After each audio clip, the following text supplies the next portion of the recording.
Hi, നിങ്ങൾക്കെല്ലാവർക്കും സുഖമാണെന്ന് വിശ്വസിക്കുന്നു.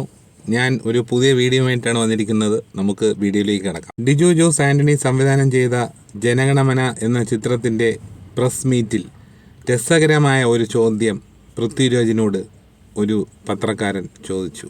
താങ്കൾ ഒരു സംവിധായകൻ കൂടിയാണല്ലോ. KGF പോലൊരു സിനിമ വരികയാണെങ്കിൽ ആരെ നായകനാക്കും എന്ന ഒരു ചോദ്യമായിരുന്നു പത്രക്കാരൻ പൃഥ്വിരാജിനോട് ചോദിച്ചത്.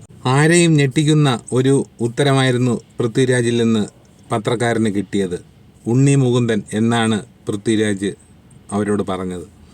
അത് കേട്ട പത്രക്കാരൻ ഉണ്ണി മുകുന്ദനോ എന്ന് പത്രക്കാരൻ ചോദിച്ചു. ഉണ്ണിയെ കൊണ്ട് അത് സാധിക്കുമോ? പാൻ ഇന്ത്യൻ സിനിമ ചെയ്യാനുള്ള സ്റ്റാർഡം ഉണ്ണിക്കുണ്ടോ എന്ന് പത്രക്കാരൻ പൃഥ്വിരാജിനോട് ചോദിക്കുന്നു. പൃഥ്വിരാജ് പറഞ്ഞു, നിങ്ങൾ പറഞ്ഞത് ശരിയാണ്. ഉണ്ണിയേക്കാൾ സ്റ്റാർഡമുള്ള ഒരുപാട് പേർ ഇവിടെ ഉണ്ട്, അതായത് നമ്മുടെ കേരള നാട്ടിലുണ്ട് എന്നാണ് പൃഥ്വിരാജ് ഉദ്ദേശിച്ചത്. പക്ഷേ ഈ ഒരു പാൻ ഇന്ത്യൻ സ്റ്റാർ ആകാൻ ഒരു റീജിയണൽ സ്റ്റാർഡത്തിന് എന്ത് പ്രസക്തിയാണുള്ളത് എന്നാണ് പൃഥ്വിരാജ് അന്ന് ചോദിച്ചത്. അത് തെളിയിച്ചു വന്നവരല്ലേ യശും പ്രഭാസും ഒക്കെ എന്ന് പൃഥ്വിരാജ് പറയുന്നു. ബാഹുബലി പ്രഭാസ് ചെയ്തപ്പോൾ യശിന് KGF എന്ന ചിത്രം, ഈ രണ്ട് ചിത്രങ്ങളിലൂടെയാണല്ലോ അവർ പാൻ ഇന്ത്യൻ സ്റ്റാറുകളായത്. അപ്പോൾ അവർ ആ സിനിമകളിൽ അഭിനയിക്കുന്നതിന് മുമ്പ് അവരുടെ സ്റ്റാർഡം അവരുടെ അഭിനയിച്ചിരുന്ന ഭാഷകളിൽ ഏറ്റവും താഴെയായിരുന്നു എന്നുള്ള കാര്യവും പൃഥ്വിരാജ് പ്രത്യേകം പറയുന്നുണ്ട്. അപ്പോൾ ഈ സ്റ്റാർഡത്തിൽ എന്ത് കാര്യമാണുള്ളത് എന്നുള്ളതും പൃഥ്വിരാജ് പ്രത്യേകം ചോദിക്കും. ബാഹുബലി എന്ന ചിത്രം കഴിഞ്ഞതിന് ശേഷമാണ് നമ്മൾ പ്രഭാസിനെ കുറിച്ച് അറിയുന്നത്. അതിനു മുമ്പ് എത്രയോ വർഷങ്ങൾക്ക് മുമ്പ് പ്രഭാസ് ആന്ധ്രയിൽ തെലുങ്ക് ചിത്രങ്ങളിൽ അഭിനയിക്കുന്നുണ്ടായിരുന്നു.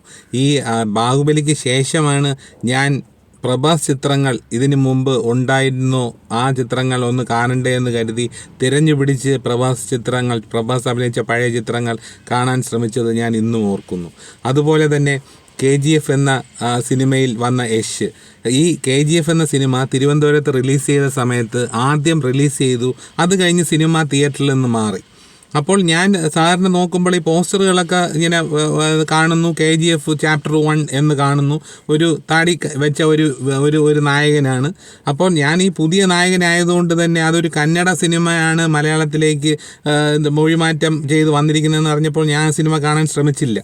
പക്ഷേ ആ സിനിമ വീണ്ടും റിലീസായി. അതായത് സിനിമ ഇറങ്ങി മാറിയതിന് ശേഷം വീണ്ടും വന്നു സിനിമ തിയേറ്ററുകളിൽ. അപ്പോഴാണ് ഞാൻ പോയത്. സിനിമ കാണാൻ പോയി ആദ്യം ഒരു 10-15 മിനിറ്റ് കണ്ടപ്പോൾ അയ്യോ ഈ സിനിമയ്ക്ക് ടിക്കറ്റ് എടുക്കേണ്ടിയിരുന്നില്ല എന്ന് കരുതി ഞാൻ അങ്ങനെ ഇരുന്നപ്പോഴാണ് പെട്ടെന്ന് യശിൻ്റെ ഒരു പെർഫോമൻസും ആ യശിൻ്റെ ഡയലോഗും ഒക്കെ ആയിട്ട് യശ് എന്ന ഒരു നടൻ കടന്നു വരുന്നത്. അത് കണ്ട് നമ്മൾ സിനിമ കണ്ട് അങ്ങോട്ടാവുന്ന സിനിമയെ ഒന്ന് ഇഴുകി ചേർന്ന് കഴിയുമ്പോൾ പിന്നെ നമുക്ക് ആ സിനിമ ഒരു ത്രില്ലടിപ്പിക്കുന്ന ഒരു സിനിമയെ അങ്ങ് മാറുകയാണ്. അങ്ങനെയാണ് ഞാൻ ഈ യശിൻ്റെ KGF സിനിമ കണ്ടപ്പോൾ എനിക്കുണ്ടായ ഒരു അനുഭവം. ഉണ്ണി മുകുന്ദൻ്റെ കാര്യം പറഞ്ഞാലും ഉണ്ണി മുകുന്ദൻ വളരെ സോഫ്റ്റായിട്ടുള്ള കഥാപാത്രങ്ങൾ ചെയ്തു വന്നിരുന്ന ഒരു വ്യക്തിയാണ്, ഒരു നടനാണ് ഉണ്ണി മുകുന്ദൻ. അപ്പോൾ ഉണ്ണി മുകുന്ദൻ്റെ പല ചിത്രങ്ങളും ഞാൻ കണ്ടിട്ടുണ്ട്. എനിക്കതിൽ ഏറ്റവും ഇഷ്ടപ്പെട്ട ചിത്രം മാളികപ്പുറവും അതുപോലെ മേപ്പടിയാൻ എന്ന ചിത്രം. അതിലൊക്കെ വളരെ സാധുവായിട്ടുള്ള ഒരു മനുഷ്യനായിട്ടാണ് മേപ്പടിയാൻ എന്ന ചിത്രത്തിൽ. അപ്പോൾ അങ്ങനെ അഭിനയിച്ചു വന്നിരുന്ന ഒരു സ്റ്റാർഡമുള്ള ഒരു വ്യക്തിയായിരുന്നു. അതായത് ഒരു വലിയ ഒരു രീതിയിലുള്ള ഒരു നടനല്ല, എന്നാലും അഭിനയിച്ചു പോകുന്ന ഒരു വ്യക്തിയാണ് ഉണ്ണി മുകുന്ദൻ. അങ്ങനെ ഇരുന്നപ്പോഴാണ് ഈ മാർക്കോ എന്ന ചിത്രം വന്നത്. ഈ മാർക്കോ എന്ന ചിത്രം വന്ന് സിനിമ ഒരു മലയാളത്തിൽ അത് ഹിറ്റായി, മൊഴിമാറ്റ ഭാഷകളിലും എല്ലാം സിനിമ ഹിറ്റായി. അപ്പോൾ എല്ലാവരാലും സ്വീകരിക്കപ്പെടുന്ന ഒരു സിനിമയെ നമ്മൾ പാൻ ഇന്ത്യൻ സിനിമ എന്ന് തന്നെയല്ലേ പറയേണ്ടത്.